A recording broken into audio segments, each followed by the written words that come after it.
Praise lord, హల్లెలూయా. దేవునికి స్తోత్రం కలుగునుగాక. ప్రభువైన యేసుక్రీస్తు నామంలో ప్రార్థన టీవీ వీక్షకులందరికీ మరొకసారి శుభములు తెలియజేస్తున్నాను. మరి నిత్య సువార్త ప్రతిధ్వని అనే మన టీవీ కార్యక్రమము మన ప్రార్థన టీవీలో ప్రతి ఆదివారం 8 గంటల నుండి 8 గంటల 30 నిమిషాల వరకు మీరందరూ తప్పగా వీక్షించి దేవుని యొక్క ఆత్మలో బలపడాలని మనస్ఫూర్తిగా కోరుకుంటున్నాను. అలాగే మీకేమైనా ప్రార్థన అవసరతలు ఉన్న ఎడల స్క్రీన్పై కనపడుతున్న నంబర్కి కాల్ చేసి మీ యొక్క ప్రార్థన అవసరతలు తెలియజేసిన ఎడల నేను తప్పక ప్రార్థించగలను. మరి దేవుని పరిశుద్ధ వాక్యంలోకి వెళ్ళే ముందు పరిశుద్ధాత్మ దేవుని నడిపింపు కోరుకుంటూ ప్రార్థన చేసుకుందాము. మహోన్నతుడా, మహాగణుడా, మా యొక్క ఆశ్రయదుర్గంనైన మా ప్రియ పరలోకపు తండ్రి, నీ ఘనమైన ఉన్నతమైన నామమును బట్టి నీ వందనములు స్తుతులు స్తోత్రం చెల్లించుకొంచున్నాం ప్రభా. అయా ఈ సమయంలో మరొక్కసారి ప్రభా తండ్రి, అయా నీ యొక్క పాదపీఠం చెంత ప్రభా మేము చేరి అయా ఇదిగో ప్రభా మరి ఆసియాలో ఉన్న 7 సంఘాల్లో అయా 4వ సంఘమైన ప్రభా తుయతైరా సంఘం గురించి నేను ధ్యానిస్తుండగా ప్రభా అయా గడిచిన 3 సంఘాల్లో ఉన్న ప్రభా అనేక ఆత్మీయ సత్యాలు ప్రభా మాకు తెలియజేసిన రీతిగా ప్రభా అయా యొక్క సంఘంలో ప్రభా ఈ సంఘము ద్వారా ప్రభా మేము ఏ రీతిగా జీవించాలని ప్రభా అయా మరొకసారి ప్రభా ఈ సంఘం ద్వారా మాతో మాట్లాడి ప్రభా పరిశుద్ధాత్మదేవ మా అందరినీ ప్రభా ఆత్మీయంగా బలపరిచి ప్రభా తండ్రి యేసయ్య మా ఆత్మకు కావాల్సిన ప్రభా బలమైన యొక్క ఆత్మీయ ఆహారాన్ని సమృద్ధిగా దయచేసి ప్రభా తండ్రి యేసయ్య వాక్య నడిపింపులో మీరు మాకు తోడేయండి ప్రభా. అయ్యా ఇదిగో ప్రభా వాక్యాన్ని ధ్యానిస్తుండగా ప్రభా ఆత్మ సంఘముతో చెప్పుచున్న మాటలు చెవిగలవాడు విన్నుగాక అని ప్రభా పరిశుద్ధాత్మదేవుని మీరు చెప్తుండగా ప్రభా చెవిగల మేమందరము కూడా ప్రభా తండ్రి యేసయ్య యొక్క మాటల మీద ప్రభా ధ్యానం ఉంచి లక్ష్యం ఉంచి విని ప్రభా మా యొక్క జీవితాలు సరి చేసుకుంటూ పరిశుద్ధాత్మదేవుని కృపను అనుగ్రహించమని తండ్రి నీ ప్రియకుమారుడైన యేసుక్రీస్తు ప్రభు వారి అతి పరిశుద్ధమైన నామములు అడిగి వేడుకొంచున్నాము తండ్రి. ఆమేన్. హల్లెలూయా. Praise the lord. హల్లెలూయా. దేవునికి స్తోత్రం. మరి గత 3 వారాలు మనం గమనించినట్లయితే ఆసియాలో ఉన్న 7 సంఘాల్లో మొదటి సంఘమైన ఎఫెసు, 2వ సంఘమైన స్ముర్న, 3వ సంఘమైన పెర్గము సంఘం గురించి మనము ధ్యానించుకున్నాము. మరి ఈరోజు 4వ సంఘమైన తుయతైరా సంఘం గురించి మనము ధ్యానించుకున్నాము. మరి తుయతైరా సంఘపు దూతతో దేవుడు ఎటువంటి మాటలు తెలియజేస్తున్నాడు, మరి సంఘానికి ఎటువంటి శుభములు తెలియజేస్తున్నాడు, అదేవిధంగా సంఘాన్ని ఎలా ప్రశంసిస్తున్నాడు, అదేవిధంగా సంఘంలో ఉన్న తప్పులు సరిచేస్తూ సంఘాన్ని ఎలా విమర్శిస్తున్నాడు, అదేవిధంగా సంఘానికి ఎటువంటి హెచ్చరికలు ఇస్తూ ఉన్నాడు, ఎటువంటి సూచనలు ఇస్తున్నాడు, ఎటువంటి వాగ్దానాలతో కూడుకున్న బహుమానాలు ఇస్తున్నాడు మనం ధ్యానించుకుందాము. మరి యోహాను రాసిన ప్రకటన గ్రంథము 2వ అధ్యాయము 18వ వచనం నుండి 29వ వచనం వరకు మనము ధ్యానించినట్లయితే, తుయతైరాలో ఉన్న సంఘపు దూతకు ఇలాగూ రాయము: అగ్నిజ్వాలలు వంటి కన్నులను అపరంజిని పోలిన పాదములు గల దేవుని కుమారుడు చెప్పు సంగతులేమనగా, నీ క్రియలను, నీ ప్రేమను, నీ విశ్వాసమును, నీ పరిచర్యను, నీ సహనమును నేను ఎరుగుదును. నీ మొదటి క్రియల కన్నా నీ కడపటి క్రియలు మరి ఎక్కువైనవని ఎరుగుదును. అయినను నీ మీద తప్పు ఒకటి నేను మోపవలసి ఉన్నది. ఏమనగా, తాను ప్రవక్తినని చెప్పుకొనుచున్న యెజబెలను స్త్రీని నీ ఉండనిచ్చుచున్నావు. జారత్వము చేయుటకును విగ్రహములకు బలి ఇచ్చిన వాటిని తినుటకును అది నా దాసులకు బోధించుచు వారిని మోసపరుచుచున్నది. మారు మనస్సు పొందుటకు నేను దానికి సమయమిచ్చితిని గాని అది తన జారత్వము విడిచిపెట్టి మారు మనస్సు పొందనొల్లదు. ఇదిగో నేను దానిని మంచము పట్టించి దానితో కూడా వ్యభిచరించు వారు దాని క్రియల విషయమై మారు మనసు పొందితేనే గాని వారిని బహుశ్రమల పాలు చేతును. దాని పిల్లలను నిశ్చయముగా చంపెదను. అందువలన అంతరింద్రియములను హృదయములను పరీక్షించువాడును నేనే అని సంఘములన్నీ తెలుసుకొనును. మరియు మీలో ప్రతివానికి వాని క్రియల చొప్పున ప్రతిఫలం ఇచ్చేదను. అయితే తుయతైరాలో కడమవారైన మీతో అనగా నా బోధను అంగీకరింపక సాతాను యొక్క గూఢమైన సంగతులను ఎరుగమని చెప్పుకొని వారందరితో నేను చెప్పుచున్నదేమనగా మీపైని మరి ఏ భారమును పెట్టను, నేను వచ్చు వరకు మీకు కలిగి ఉన్న దానిని గట్టిగా పట్టుకొనుడి. నేను నా తండ్రి వలన అధికారము పొందినట్లు జయించుచు అంతము వరకు నా క్రియలు జాగ్రత్తగా చేయువానికి జనుల మీద అధికారం ఇచ్చెదను. అతడు ఇనుపదండముతో వారిని ఏలును, వారు కుమ్మరి వాని పాత్రల వలె పగలగొట్టబడుదురు. మరియు అతనికి వేకువ చుక్కనిచ్చేదను. సంఘములతో ఆత్మ చెప్పుచున్న మాట చెవిగలవాడు విన్నుగాక. Praise the lord. దేవుడు తన పరిశుద్ధ వాక్యమును మన వినికిడిలో దీవించి ఆశీర్వదించునుగాక. హల్లెలూయా. ఈ తుయతైరా సంఘముకి వ్రాయబడిన విషయాలు మిగతా సంఘాలతో మనం పోల్చుకుంటే ఎక్కువ విషయాలు ఈ యొక్క తుయతైరా సంఘానికి యేసుక్రీస్తు ప్రభు తెలియజేస్తూ ఉన్నాడు. తుయతైరాలో ఉన్న సంఘపు దూతకి ఇలాగో రాయమని దేవుడు సెలవిస్తూ ఉన్నాడు. మరి ఇక్కడ గమనించినట్లయితే 18వ వచనములో ఆ సంఘపు దూత ద్వారా సంఘానికి శుభములు తెలియజేస్తూ ఉన్నాడు. మరి మనము కూడా ఎదుటి వ్యక్తులను కలిసినప్పుడు లేకపోతే ఎదుటి గృహాలను మనం దర్శించినప్పుడు మనం చక్కగా వందనాలయ్యా వందనాలమ్మ అని చెప్పుకుంటాము. అంటే ఏంటంటే మనము శుభములు తెలియజేస్తూ ఉంటాము. అదేవిధంగా ఇక్కడ దేవుడు కూడా ప్రతి సంఘానికి కూడా శుభములు తెలియజేస్తూ ఉన్నాడు. సంఘము క్షేమముగా ఉండాలని, సంఘము సమాధాన స్థితిలో ఉండాలని, సంఘము మరి పరిశుద్ధాత్మలో వర్ధిల్లాలని దేవుడు శుభములు తెలియజేస్తూ ఆయనకున్న లక్షణాలను తెలియజేసుకుంటూ ఉన్నాడు. నేను ఈ రీతిగా ఉన్నానని దేవుని యొక్క దైవత్వ లక్షణాలను తెలియజేస్తూ అంటూ ఉన్నారు. అగ్ని జ్వాల వంటి కన్నులను అపరంజిని పోలిన పాదములు గల దేవుని కుమారుడు చెప్పు సంగతులేమనగా. హల్లెలూయా. అసలు దేవుడు ఎలా ఉంటాడు అంటే మనము ఎలా గ్రహించవచ్చు అంటే వాస్తవంగా అయితే దేవుడిని మనం ఎప్పుడూ కూడా చూడలేదు. ఏ నరుడు కూడా దేవుణ్ణి చూచి ఉండలేదు, చూడడు కూడా. మరి ఎప్పుడైతే మరి మన పరిపూర్ణమైన హృదయశుద్ధితో ఉంటామో, హృదయశుద్ధి గలవారు ధన్యులు వారు దేవుని చూచెదరని దేవుని యొక్క వాక్యం చెప్తా ఉన్నప్పుడు మనకి పరిపూర్ణమైన హృదయశుద్ధి అనేది రావాలి. ఆ హృదయశుద్ధి వచ్చినప్పుడు మాత్రమే దేవుని చూస్తాము. అలాగే ఇక్కడ శిష్యుడైన యోహాను పద్మాసు ద్వీపంలో ఏం చేస్తూ ఉన్నాడంటే ప్రభు యొక్క దర్శనం చూస్తున్నాడు. యేసుక్రీస్తు ప్రభువుని చూసినప్పుడు యేసుక్రీస్తు ప్రభు యొక్క కళ్ళు ఎలా కనపడుతున్నాయి అంటే అగ్ని జ్వాలలుగా కనపడుతూ ఉన్నాయట. ఆయన యొక్క పాదములు అపరంజిని పోలిన పాదాలుగా చూస్తూ ఉన్నాడు. అంటే ఏ నరుడు కూడా దేవుణ్ణి చూడలేడని చెప్తున్నా మరి దేవుడు ఇక్కడ యోహానికి తన యొక్క స్వరూపాన్ని చూపిస్తున్నాడు. యేసుక్రీస్తు ప్రభు ఎలా ఉంటాడో తెలియజేస్తూ ఉన్నాడు. మరి అగ్ని జ్వాలల వంటి కన్నులు కలిగి ఉన్నప్పుడు, మరి ఆయన అగ్ని జ్వాలలు కలిగి ఉన్న దేవుడిగా ఉన్నప్పుడు ఆయన నరులను ఎలా చూస్తున్నాడు, నరులను ఎలా పరిశీలన చేస్తున్నాడో ఒకసారి మనం గమనించినట్లయితే, ఒక్కసారి మనము సామెతల గ్రంథము 15వ అధ్యాయం 3వ వచనము మనము పరిశీలన చేసినట్లయితే, యెహోవా కన్నులు ప్రతి స్థలము మీద ఉండును, చెడ్డవారిని మంచివారిని అవి చూచుచుండునట. ఆ అగ్ని జ్వాలలు కలిగిన దేవుడు తన అగ్ని జ్వాలలు వంటి కన్నులతో ఏం చేస్తాడంటే, యెహోవా కన్నులు అగ్ని జ్వాలల వంటి కన్నులు ప్రతి స్థలము మీద ఉండునట. హల్లెలూయా. మరి ప్రతి స్థలాన్ని కూడా దేవుని యొక్క కన్నులు చూస్తూ ఉంటాయి. మరి అగ్ని జ్వాలలుగా ఉన్నాయి. అంటే అగ్నిని మనము ఎక్కువ అగ్ని ఉన్నప్పుడు ఆ యొక్క అగ్నిని ఎక్కువసేపు మనము చూడలేము.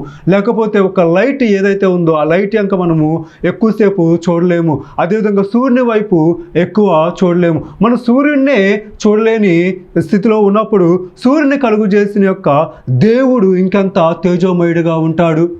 ఆయన యొక్క కనులు అగ్నిజ్వాలగా ఉన్నప్పుడు ఆ యొక్క కనులట ప్రతి స్థలం మీద ఉంటాయి. చెడ్డవారిని మంచివారిని అవి చూస్తూ ఉంటాయి. ఇక్కడ తుయతైరాలో ఉన్న సంఘంలో ఉన్న ప్రతి ఒక్కరిని అంటే మంచివారిని చెడ్డవారిని కూడా దేవుని యొక్క కనులు చూస్తూ ఉన్నాయి. మరి దేవుడు చూస్తూ మరి చెడ్డవారిని చూస్తున్నాడు, మంచివారిని చూస్తూ ఉన్నాడు. మంచివారిని చూస్తూ అంటూ ఉన్నాడు, నీ క్రియలను, నీ ప్రేమను, నీ విశ్వాసమును, నీ పరిచర్యను, నీ సహనమును నేను ఎరుగుదునని తుయతైరా సంఘంలో ఉన్న వారితో దేవుడు మాట్లాడుతూ ఉన్నాడు. అలాగుననే మరి ఇర్మియా గ్రంథం 23వ అధ్యాయము 24వ వచనంలో దేవుడు అంటూ ఉంటారు, యెహోవా సెలవిచ్చిన మాట ఏదనగా, నాకు కనబడకుండా రహస్య స్థలముల్లో దాగగలవాడెవడైనా కలడా? నేను భూమి ఆకాశముల ఎందంతటా నున్నవాడను కానా? ఇదే యెహోవాకు. దేవుడు ఎక్కడున్నాడంటే ఆ భూమి ఆకాశములు అంతటిలో కూడా దేవుడు ఆవరించి ఉన్నాడు. ఆకాశ మహాకాశాలు పట్టజాలనటువంటి దేవుడు అంటున్న మాట ఏమో, నాకు కనబడకుండా రహస్య స్థలముల్లో దాగగలవాడైనా ఎవడైనా కలడా? మరి దేవుని కనుదృష్టి నుండి దాగగలవాడు ఎవడు? దేవుడు సమస్తాన్ని చూస్తున్నాడు. మరి సమస్తాన్ని చూస్తూ ఉన్నప్పుడు రహస్య స్థలంలో, ఏ రహస్య స్థలంలో కూడా మరి మనిషి దేవునికి కనపడకుండా దాగలేడు. ఎందుకంటే ఆయన యొక్క కన్నులు అగ్ని జ్వాలల వంటి కన్నులు, అగ్ని జ్వాల వంటి కన్నులు కలిగిన వాడు మన దేవుడు. అలాగుననే హెబ్రీయులకు రాసిన పత్రిక 4వ అధ్యాయము 13వ వచనం ఒకసారి పరిశీలన చేసినట్లయితే, మరియు ఆయన దృష్టికి కనబడని సృష్టము ఏదీ లేదు, మనం ఎవరికి లెక్క చెప్పవలసి ఉన్నదో ఆ దేవుని కన్నులకు సమస్తమును మరుగు లేక తేటగా కనబడుచున్నది. హల్లెలూయా. మన కన్నులు ఎంతకాలం పనిచేస్తాయి? ఒక 40 సంవత్సరాలు 50 సంవత్సరాలు రాగానే మన కన్నులు పాడైపోతూ ఉంటాయి. మన కన్నులకు దృష్టి మాంద్యం అనేది వచ్చేస్తూ ఉంటుంది. మన కన్నులు మసకబారిపోతూ ఉంటాయి. కానీ ఇక్కడ దేవుని యొక్క కన్నులకు కనబడని సృష్టము ఏది ఈ యొక్క ప్రపంచంలో లేదు అంటున్నాడు. ఆ దేవుని కన్నులకు సమస్తము మరుగులేక తేటగా కనబడుచున్నవట. మరి అటువంటి అగ్ని జ్వాల కలిగిన దేవుడు చెప్పు సంగతులేమనగా అంటున్నాడు. అదేవిధంగా ఆయన యొక్క పాదములు మనం పరిశీలన చేసినట్లయితే అపరంజిని పోలిన పాదములట. మరి దేవుని యొక్క పాదముల వైపు మనము చూసినప్పుడు ఒకసారి జకరియా గ్రంథం చూద్దాము. జకరియా గ్రంథము 13వ అధ్యాయము 9వ వచనంలో ఈ విధంగా రాయబడుతూ ఉంటుంది. ఆ 3వ భాగమును నేను అగ్నిలో నుండి వెండిని తీసి శుద్ధపడుతును, బంగారమును శోధించినట్లు వారిని శోధింతును. వారు నా నామమును బట్టి మొరపెట్టగా నేను వారి మొరను ఆలకింతును. వీరు నా జనులని నేను చెప్పుదును, యెహోవా మా దేవుడని వారు చెప్పుదురు. మరి అపరంజిని పోల పాదములు కలిగిన వాడు మరి ఏం చేస్తూ ఉన్నాడు అంటే, అక్కడ మనం గమనించినట్లయితే మరి అగ్నిలో నుండి వెండిని తీసి శుద్ధపరచినట్లు మనల్ని శుద్ధపరుస్తాడట. ఆయన యొక్క రక్తములో, ఆయన మన కొరకై చిందించిన నిబంధన రక్తములో మన యొక్క పాపాలు శుద్ధి చేయబడినప్పుడు మరి అగ్నిలో నుండి మరి వెండిని తీసినప్పుడు అది ఏ రీతిగా అయితే దగదగా మెరుస్తుందో అదేవిధంగా ఆ బంగారంను శోధించినట్లు వారిని శోధిస్తానంటున్నాడు. అందుకే భక్తుడు అంటాడు, శోధింపబడిన తర్వాత నేను మరి సువర్ణం వలె మారదనంటూ ఉన్నాడు. మనము శోధనకు నిలవాలి. దేవుడు మరి ఎవరిని కూడా శోధించడం కాదు, కానీ అపవాది శోధించినప్పుడు ఆ శోధనలో మనము నిలవబడినప్పుడు, ఆ శోధనలో మనం అపవాదితో పోరాడినప్పుడు మనము బంగారం వలె మెరుస్తామట. దేవుని యొక్క పాదాలు కూడా అపరంజిని పోలిన పాదాలుగా ఉన్నాయి. అపరంజిని పోలిన పాదాలు కలిగిన దేవుని యొద్ద మనము మొరపెట్టినప్పుడు, దేవుని యొద్ద మనం విజ్ఞాపన చేసినప్పుడు మనము కూడా మరి సువర్ణం వలె మార్చబడతాము. ఎంతగా నువ్వు శోధింపబడతావో అంతగా దేవుని యొక్క సన్నిధిలో మెరుగు పెట్టబడతావు. నీ యొక్క విశ్వాసంలో నువ్వు మెరుగు పెట్టబడతావు. అదేవిధంగా నీ యొక్క పవిత్రతలో నువ్వు మెరుగుపరచబడతావు. నీ యొక్క పరిశుద్ధతలో నువ్వు మెరుగుపరచబడతావని ఈ తుయితైరా సంఘము ద్వారా దేవుడు తను తాను తెలియజేసుకుంటూ ఉన్నాడు. మరి దేవుని యొక్క లక్షణాలు ఏవైతే ఉన్నాయో, యెహోవా కనుదృష్టి లోకమంతా సంచారం చేస్తున్నప్పుడు మన యొక్క కన్ను ఎలా ఉన్నట్టు అగ్నిజ్వాలలు కలిగిన, అగ్నిజ్వాల వంటి కన్నులు కలిగిన దేవుని వైపు చూస్తూ ఉన్నప్పుడు మన యొక్క కన్నులు కూడా వెలుగుతో, ప్రకాశముతో నింపబడాలి. మన యొక్క కన్ను తేటగా ఉండాలి. నీ కన్ను తేటగా ఉంటే నీ యొక్క దేహమంతయు వెలుగుమయమై ఉంటుందని యేసుక్రీస్తు ప్రభు చెప్పలేదా? మనం చూసినప్పుడు ఎలా చూడాలి అంటే మరి వెలుగును చూడాలి, దేవుని చూడాలి తేటగా. మరి సకల పరిశుద్ధుల వైపు మనము చూడాలి, పవిత్రుల వైపు చూడాలి. కానీ అపవిత్రమైన దాని వైపు, అపవిత్రకరమైన మనుషుల వైపు, మరి పాపంలో, జారత్వంలో లేకపోతే వ్యభిచారంలో ఉన్న వారి వైపు మనం చూడకూడదు. కానీ దేవుని వైపు మనం తీక్షణముగా చూసినప్పుడు మనము ఎలా మార్చబడతాము అంటే మరి దేవుని యొక్క పాదాలు సువర్ణము వలె, అపరంజిని పోలి ఉండగా మరి మనం కూడా శుద్ధ సువర్ణం వలె మార్చబడతామని ఇక్కడ దేవుని యొక్క వాక్యము సెలవిస్తూ ఉంది. అదేవిధంగా ఇంకా కింద వచనాల్లో తుయతైర సంఘానికి రాయబడిన కింద వచనాల్లో మనము గమనించినట్లయితే నీ క్రియలను, నీ ప్రేమను, నీ విశ్వాసమును, నీ పరిచర్యను, నీ సహనము నేను ఎరుగుదునంటున్నాడు. ఆ సంఘంలో జీవిస్తున్న మనము ఎటువంటి క్రియలు కలిగి జీవించాలంటే దేవుని క్రియలు కలిగి మనము జీవించాలి. మరి మంచి క్రియలు చేయాలి, సత్క్రియలు చేయాలి. ఈ క్రియల గురించి దేవుడు మాట్లాడుతున్న మాట మనము గమనించినట్లయితే ఒకసారి కొలస్సీలకు రాసిన పత్రిక 3వ అధ్యాయము 23వ వచనంలో ఈ రీతిగా వ్రాయబడి ఉంటుంది. ప్రభువు వలన స్వాస్థ్యమును ప్రతిఫలముగా పొందుదామని ఎరుగుదము గనుక మీరేమి చేసినను అది మనుషుల నిమిత్తము కాక ప్రభువు నిమిత్తమును మనస్ఫూర్తిగా చేయుడి. మీరు ప్రభు అయిన క్రీస్తునకు దాసులై ఉన్నారు. హల్లెలూయా. మరి మన యొక్క క్రియలు సత్క్రియలుగా ఉండాలి అంటే, మంచి క్రియలుగా ఉండాలంటే మనము చేసిన ప్రతి పని కూడా ఎలా చేయాలంటే మనుషుల నిమిత్తము కాక ప్రభువు నిమిత్తము చేసేవారుగా ఉండాలి. హల్లెలూయా. అంటే మనుషుల నిమిత్తము చాలాసార్లు మనం చేసినప్పుడు మనుషులకు కనపడాలని మనము చేస్తూ ఉంటాము, మనుషులు చూడాలని చూస్తాం. కానీ మనుషులు చూడకుండా, మనుషుల కోసం కాకుండా దేవుని కొరకు మనం చేసేవారిగా, ప్రభువు చూస్తున్నాడు కనుక నేను ఈ మంచి కార్యాలు చేస్తున్నాను, ప్రభువు మరి నన్ను కనిపెడుచూ ఉన్నాడు కనుక నేను ఈ కార్యాలను ఇతరులకు, ఈ పనులను, ఈ సహాయము ఇతరులకి చేస్తాను, నేను ఈ సహాయము వారికి చేస్తానని మనం ఒక తీర్మానంలోకి రావాలని దేవుడు తెలియజేస్తాడు చేస్తూ ఉన్నాడు. అందుకే నీ కుడి చేయనది నీ ఎడమ చేతికి తెలియకుండా నువ్వు జాగ్రత్త పడమని దేవుడు మాట్లాడుతూ ఉన్నాడు. మరి మనం ఏదైతే ఈ చేతితో చేస్తామో ఈ చేతికి తెలియకూడదంటే, అంటే మనము ఏదైతే ఇతరులకు చేసేది మనుషులకు కనపడకుండా మనం చేసినప్పుడు రహస్యమందు చూచు మన యొక్క దేవుడు మనకు ప్రతిఫలము ఇచ్చేవాడిగా ఉన్నాడు. అలాగే మరి ప్రేమ గురించి, నీ ప్రేమను నేను ఎరుగుదునన్నప్పుడు ఆ ప్రేమ గురించి దేవుడు ఏమని తెలియజేస్తున్నాడంటే, కొరింథీయులకు రాసిన మొదటి పత్రిక 16వ అధ్యాయము 14వ వచనం చూసినట్లయితే మీరు చేయ కార్యములను ప్రేమతో చేయుడి అంటున్నాడు. మనం చేసే ప్రతి కార్యము కూడా, ప్రతి క్రియ కూడా, క్రియలు చేయాలి. ఆ క్రియలు దేనితో చేయాలంటే మనము ప్రేమతో చేయాలట. మనము ప్రతి కార్యాన్ని కూడా ప్రేమతో చేసినప్పుడు పరిపూర్ణమైన ప్రేమ మనలో అభివృద్ధి చెంది ఆ ప్రేమ ద్వారా అనేకుల్ని ప్రభు వైపుకి మనం నడిపించేవారిగా ఉంటాం. అదేవిధంగా తుయతైరలో ఉన్న విశ్వాసులతో అంటూ ఉన్నాడు, నీ విశ్వాసమును నేను ఎరుగుదునని సెలవిస్తున్నాడు, నీ పరిచర్యను నేను ఎరుగుదునని సెలవిస్తూ ఉన్నాడు, నీ సహనమును నేను ఎరుగుదునని అంటూ ఉన్నాడు. నీ యొక్క క్రియలు దేవునికి తెలియవా? నీ యొక్క ప్రేమ దేవునికి తెలియదా? నీ యొక్క విశ్వాసము, నీ యొక్క పరిచర్య, నీ యొక్క సహనము దేవునికి తెలియదా?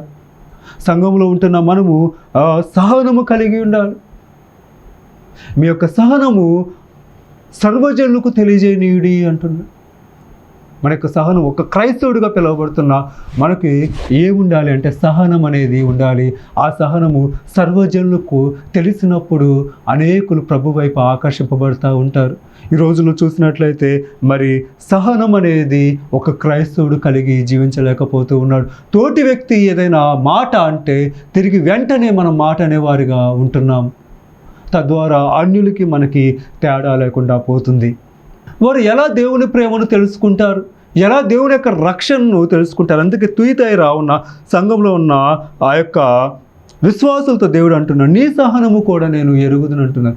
వారు గొప్ప సహవాసము కలిగి ఉన్నారు, గొప్ప ప్రేమ కలిగి ఉన్నారు, గొప్ప పరిచర్య కలిగి ఉన్నారు, గొప్ప క్రియలు చేస్తూ దేవుని యొక్క ప్రేమ యందు నిలకడగా నిలిచి ఉన్నట్లుగా ఇక్కడ మనం అర్థం చేసుకోవచ్చు. అదేవిధంగా అంటూ ఉన్న నీ మొదటి క్రియల కన్నా నీ కడపటి క్రియలు మరి ఎక్కువైనవని ఎరుగుదును. హల్లెలూయా. మన మొదట ఉన్న క్రియల కన్నా రాను రాను మన యొక్క క్రియలు ఏమైపోతూ ఉంటాయి, తగ్గిపోతూ ఉంటాయి.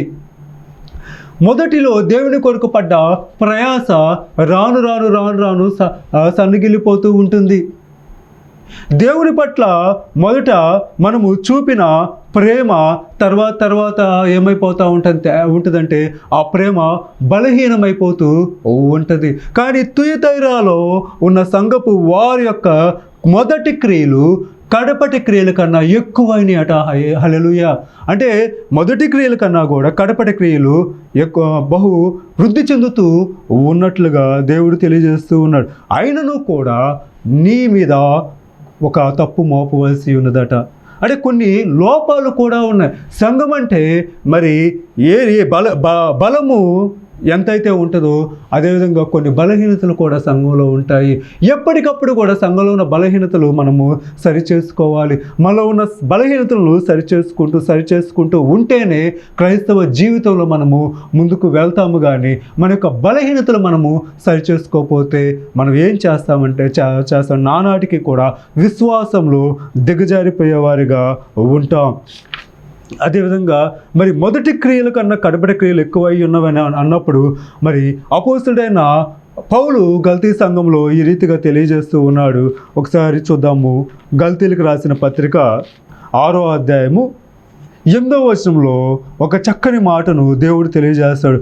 ఎలాగనగా తన శరీరేచ్ఛలను బట్టి విత్తువాడు తన శరీరం నుండి క్షయమను పంట కోయును, ఆత్మను బట్టి విత్తువాడు ఆత్మ నుండి నిత్య జీవమను పంట కోయును. హల్లెలూయా. మొదట మన క్రియల కన్నా కూడా తర్వాత కడపటి మన యొక్క క్రియలు ఎక్కువ అవ్వాలి అంటే కడపటి క్రియలు దేవుని యొక్క దృష్టిలో ఘనంగా మార్చబడాలి అంటే మనం ఏం చేయాలంటే ఆత్మను బట్టి విత్తాలి. హల్లెలూయా. ఆత్మను బట్టి విత్తువాడు ఆత్మ నుండి నిత్య జీవమును పంట కోయాలి. ఎప్పుడూ కూడా మరి మనము శరీరేచ్ఛను బట్టి విత్తేవారిగా ఉండకూడదు. శరీరానుసారంగా దేవుని కొరకు విత్తేవారిగా ఉండకూడదు. కానీ మరి మనం ఏం చేయాలంటే ఆత్మను బట్టి విత్తాలట. హల్లెలూయా. మరి మన యొక్క ఆత్మను బట్టి విత్తితే ఆత్మానుసారంగా మనము ఫలించేవారిగా ఉంటాం. ఆత్మానుసారంగా మొలచి ఆత్మానుసారంగా ఎదిగి ఆత్మానుసారంగా మనము ఫలించి ఆత్మానుసారంగా ఆ యొక్క ఫలాలని అనేకులకి మనము పంచేవారిగా ఉంటాము. తద్వారా మరి మనం ఎన్ని సంవత్సరాలు ఈ యొక్క విశ్వాస ప్రయాణంలో ముందుకు వెళ్తున్నప్పటికీ కూడా ఈ యొక్క తుయతైర సంఘంలో ఉన్న వారి వలె మన యొక్క కడపటి క్రియలు కూడా మరి దేవుని యొక్క దృష్టిలో గొప్పవిగా ఉంటాయి అని ఇక్కడ అపోస్తలుడైన పౌలు గల్తీలకు రాసిన సంఘములో ద్వారా మనము గమనిస్తూ ఉన్నాము. అదేవిధంగా ఈ యొక్క సంఘము యొక్క 20-21వ వచనాలు మనము పరిశీలన చేసినట్లయితే దేవుడు విమర్శిస్తూ ఉన్నాడనమాట. ఆ సంఘంలో ఉన్న తప్పుల గురించి తెలియజేస్తూ ఉన్నాడు. అక్కడ 20వ వచనంలో మనం చూసినట్లయితే ఆయనను నీ మీద తప్పు ఒకటి నేను మోపవలసి ఉన్నది, ఏమనగా తాను ప్రవక్తినని చెప్పుకొనుచున్న యెజబేలను స్త్రీని నీవు ఉండనిచ్చుచున్నావు. జారత్వము చేయుటకును విగ్రహములకు బలి ఇచ్చిన వాటిని తింటకును అది ఆ దాసులకు బోధించుచు వారిని మోసపరచుచున్నదట. హల్లెలూయా. ఎవరున్నారట ఆ సంఘంలో? ఒక ప్రవక్తి ఉంది. ప్రవక్తి కాదు, ప్రవక్తినని చెప్పుకొనుచున్నా. ప్రవక్తి కాదు కానీ నేను ప్రవక్తిని అని చెప్పుకొనుచున్న ఒక స్త్రీ ఉంది. ఆ స్త్రీని ఎవరితో పోలుస్తున్నాడని యెజబేలుతో దేవుడు పోలుస్తున్నాడు. ఏమనగా తాను ప్రవక్తినని చెప్పుకొనుచున్న యెజబేలను స్త్రీని ఉండనిచ్చుచున్నావంట. సంఘంలో కూడా చాలా గలిబిలి సంఘమంతా కూడా కొన్ని సందర్భాలు చూసినట్లయితే మరి అనేకులు నేను ప్రవక్తనని చెప్పుకుంటారు, నేను చెప్పుకుంటారు. ప్రవచన వరం లేకపోయినా కూడా దీని గురించి ప్రవచిస్తూ ఉంటారు. అది జరుగుతుంది, ఇది జరుగుతుందని చెప్తా ఉంటారు. అనేకులు కడపటిని ఉన్న విశ్వాసులు ఏమవుతూ ఉంటారంటే మోసపోతూ ఉంటారనమాట. అప్పుడు ఏం జరుగుతుందంటే ఆమె ఏం చేస్తూ ఉంది? మరి ప్రవక్తినని చెప్పుకుంటూ కూడా జారత్వం చేయటానికి విగ్రహాలకు బలి ఇచ్చిన వాటిని తినటానికి అది దాసులకి బోధించుచు మోసపరచుచున్నదట. అటువంటి మరి గలిబిలతో కూడుకున్న వారు సంఘంలో ఎంతోమంది ఉంటూ ఉంటారు. కాబట్టి మరి అపోస్తులు కాక అపోస్తులమని చెప్పుకునేవారు ఉంటారు. మరి అలాంటి వారిని మనము ఏం చేయాలంటే పరిశీలన చేసి కనుగొని వారికి దూరంగా ఉండాలి. మరి అలాంటి వారు వస్తూ ఉన్నప్పుడు వారిని ఖచ్చితంగా వాక్యం చేత మనము ఖండించి గద్దించేవారిగా ఉండాలని దేవుని యొక్క వాక్యం సెలవిస్తూ ఉంది. 23వ వచనంలో అంటూ ఉంటాడు, దాని పిల్లలను నిశ్చయముగా చంపెదను, అందువలన ఆంతరింద్రియములను హృదయములను పరీక్షించువాడును నేనే అని సంఘములన్నీ తెలుసుకొను అంటున్నాడు. దానికి ఖచ్చితంగా శిక్ష విధిస్తానని అంటూ ఉన్నాడు. మరి దానికి శిక్ష విధించే లోపు సంఘము ఏమవుతూ ఉంటుంది అంటే చల్లా చెదరైపోతూ ఉంటుంది అనమాట. మరి సంఘము చల్లా చెదరు కాకుండా దేవుని యొక్క విశ్వాసంలో స్థిరులుగా మరి అనేకులు అక్కడ గమనించినట్లయితే ఎంతో మంచి క్రియలు సత్క్రియలు కలిగి ఉన్నారు, ప్రేమ కలిగి ఉన్నారు, విశ్వాసం కలిగి ఉన్నారు, పరిచర్య కలిగి ఉన్నారు, సహనం కలిగి ఉన్నారు.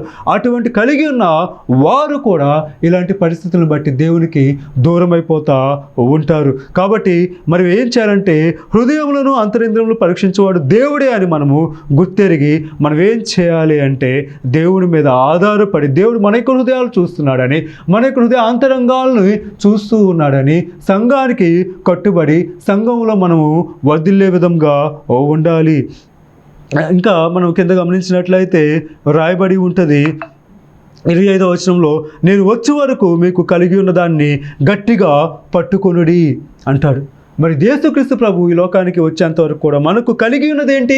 విశ్వాసము కలిగి ఉన్నాము. ఆ విశ్వాసం అనే డాలును మనము గట్టిగా పట్టుకొని ఏం చేయాలంటే అపవాది ఏ రీతిగా అయినా సరే, ఆ రీతిగా మరి యెజబెలు స్త్రీ వంటి ప్రవక్తనని చెప్పుకునే స్త్రీ వంటి అనేకులు సంఘంలోకి వస్తున్నప్పుడు ఆ విశ్వాసం అనే డాల్ని చేత పట్టుకొని అపవాదిని ఎదిరించేవారిగా ఉండాలి అని ఈ తుయితైరా సంఘం ద్వారా దేవుడు మనకు తెలియజేస్తూ ఉన్నాడు.